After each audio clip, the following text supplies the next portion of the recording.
Pada suatu hari di Baghdad, Raja Harun al-Rashid merasa perlu mengganti salah satu menteri utamanya yang sudah tua dan kurang sigap dalam menjalankan tugas. Setelah berunding dengan para penasihatnya, Raja pun mengumumkan akan mengadakan pemilihan untuk mencari menteri baru. Siapa saja boleh mendaftar, tetapi Raja menginginkan kandidat yang cerdas, jujur, dan punya kemampuan berpikir di luar kebiasaan. Mendengar kabar ini, banyak orang di Baghdad ingin ikut serta. Namun, dari sekian banyak kandidat, Abu Nawaslah yang paling menarik perhatian. Meskipun terkenal sebagai orang yang suka membuat lelucon dan terlihat tidak serius, Abu Nawas juga dikenal sangat cerdik. Banyak yang meragukan kemampuannya, tapi ada juga yang penasaran dengan cara berpikirnya yang unik.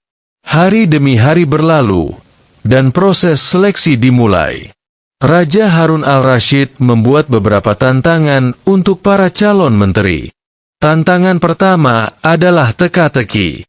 Raja memberikan teka-teki yang membingungkan kepada semua calon, termasuk Abu Nawas. Raja berkata, barang siapa yang bisa menjawab teka-teki ini dengan benar, maka ia akan maju ke tahap berikutnya.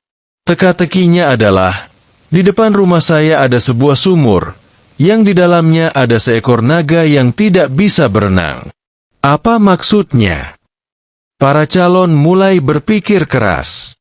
Mereka menatap satu sama lain, mencoba mencari jawabannya. Tapi hanya Abu Nawas yang tersenyum santai. Ia mengangkat tangan dan berkata, "Wahai Baginda, naga yang ada di dalam sumur itu adalah bayangan. Karena naga itu hanyalah bayangan, maka tentu saja ia tidak bisa berenang."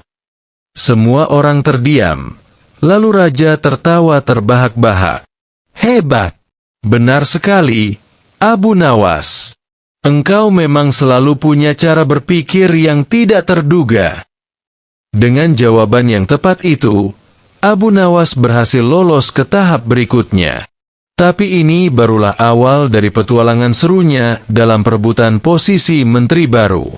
Tahap kedua adalah ujian kebijaksanaan. Raja memanggil para kandidat dan memberikan sebuah tugas yang unik. Ia memberikan masing-masing kandidat seekor burung merpati dan berkata, "Bawa burung ini ke tempat yang tidak ada orang lain yang bisa melihat kalian melepaskannya."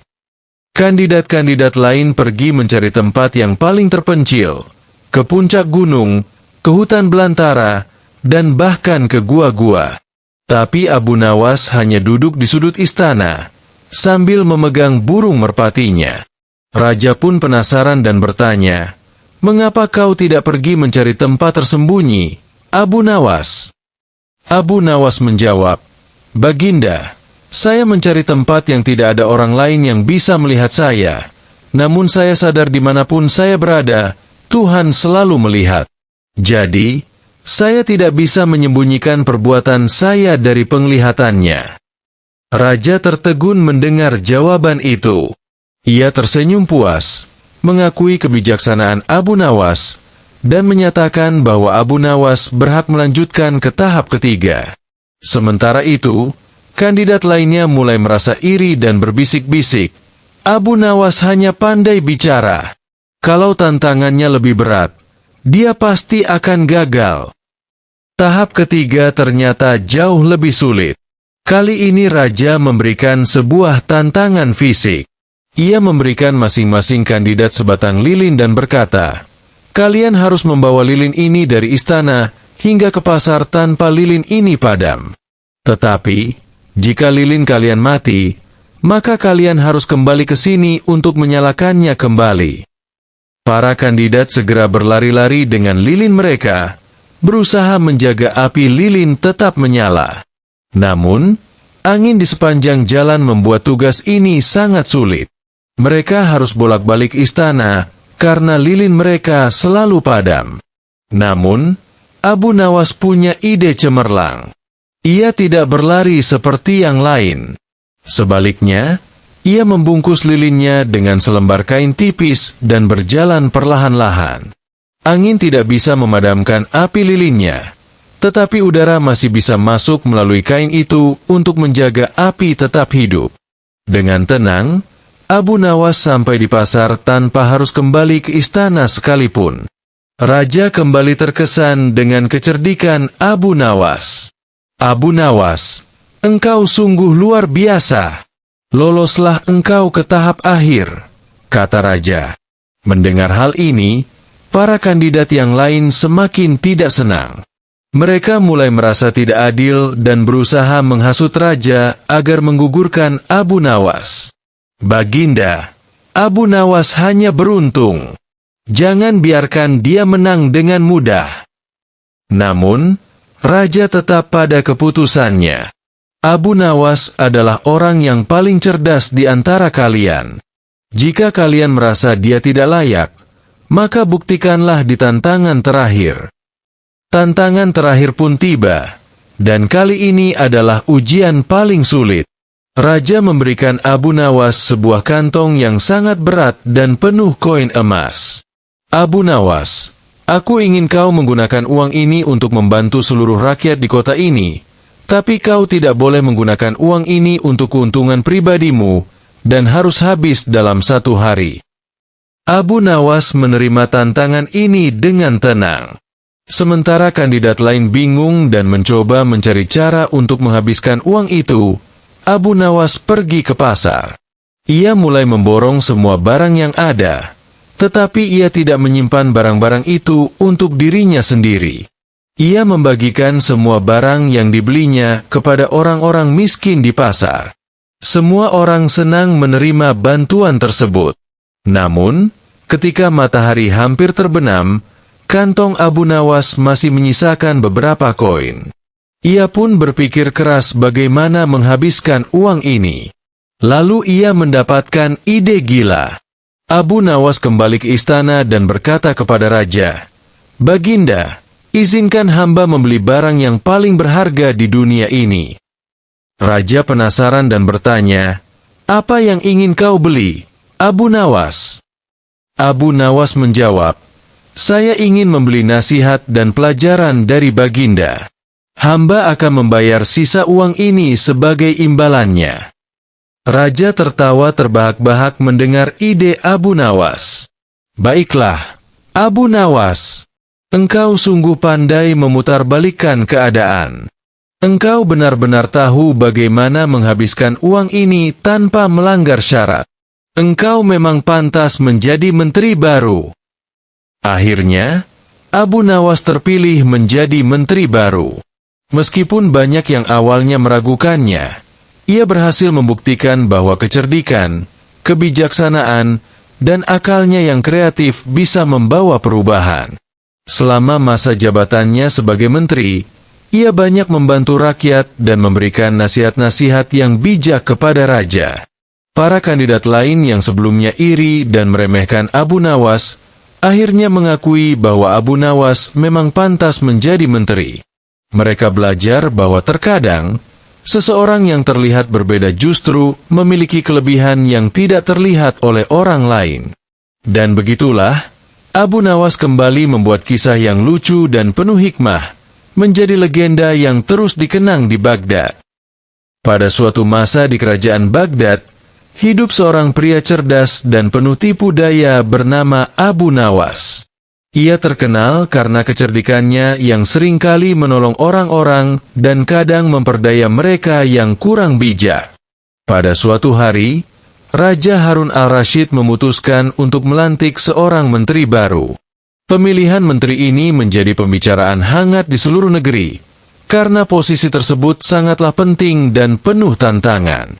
Sang raja ingin memilih seorang menteri yang bisa berpikir cerdas, memiliki keberanian, serta dapat menghadapi berbagai rintangan yang tak terduga. Karena itu, ia mengadakan sebuah ujian khusus untuk para calon menteri.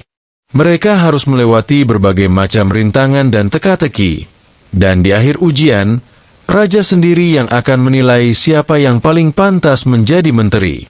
Ternyata, Abu Nawas juga turut serta dalam ujian ini, walaupun awalnya hanya untuk bersenang-senang. Bagi Abu Nawas, Semua ini hanya seperti permainan.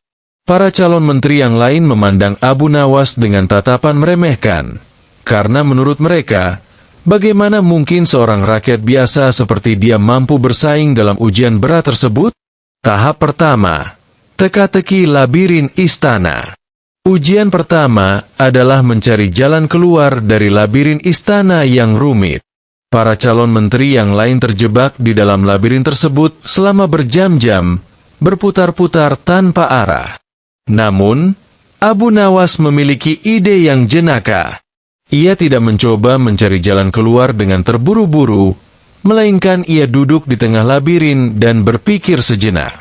Ia memutuskan untuk mengikuti suara para penjaga yang berkeliaran di luar labirin. Dengan mendengarkan suara langkah kaki dan percakapan penjaga, Abu Nawas mampu menebak arah jalan keluar. Sementara yang lain masih bingung, Abu Nawas telah tiba di pintu keluar labirin dengan wajah santai dan tersenyum. Para pejabat istana takjub dengan kecerdikannya, dan raja pun tersenyum puas. Tahap kedua, menjinakkan singa lapar. Tahap selanjutnya, para calon menteri harus menjinakkan seekor singa yang kelaparan. Raja ingin menguji keberanian mereka dalam menghadapi bahaya. Para calon menteri mencoba berbagai cara untuk mendekati singa, namun kebanyakan gagal dan akhirnya lari ketakutan. Singa tersebut terus mengaum dengan ganas, membuat mereka gemetar. Namun, ketika giliran Abu Nawas, ia justru membawa seikat rumput ke hadapan singa tersebut. Orang-orang yang menyaksikan tertawa mengejek, berpikir bahwa Abu Nawas benar-benar bodoh, karena singa tidak memakan rumput. Tetapi Abu Nawas dengan tenang berkata, "Aku tahu singa ini tidak makan rumput. Tapi dengan memberinya rumput, aku menunjukkan bahwa aku tidak takut dan tak bermaksud menyakitinya. Mungkin singa ini akan paham niat baikku." Abu Nawas lalu duduk di depan kandang singa sambil bersiul dan membaca puisi, membuat suasana menjadi tenang. Ajaibnya, singa yang kelaparan itu tiba-tiba mendekat dan diam di dekat Abu Nawas, seolah-olah ia tertarik pada ketenangan pria tersebut. Semua orang, termasuk raja, tercengang melihat tingkah Abu Nawas yang tak biasa namun berhasil mengendalikan situasi. Tahap ketiga, menyeberangi sungai dengan buaya. Rintangan terakhir adalah menyeberangi sungai yang dipenuhi buaya besar. Para calon menteri yang lain terlihat kebingungan mencari cara untuk menyeberang. Beberapa mencoba membuat rakit, namun buaya dengan mudah menghancurkannya. Namun, Abu Nawas kembali menunjukkan kecerdikannya. Ia berjalan menuju tepi sungai dengan membawa kantong besar berisi ikan yang ia kumpulkan di perjalanan sebelumnya. Dengan tenang, ia mulai melemparkan ikan-ikan itu ke dalam sungai di sisi yang jauh dari tempat ia akan menyeberang.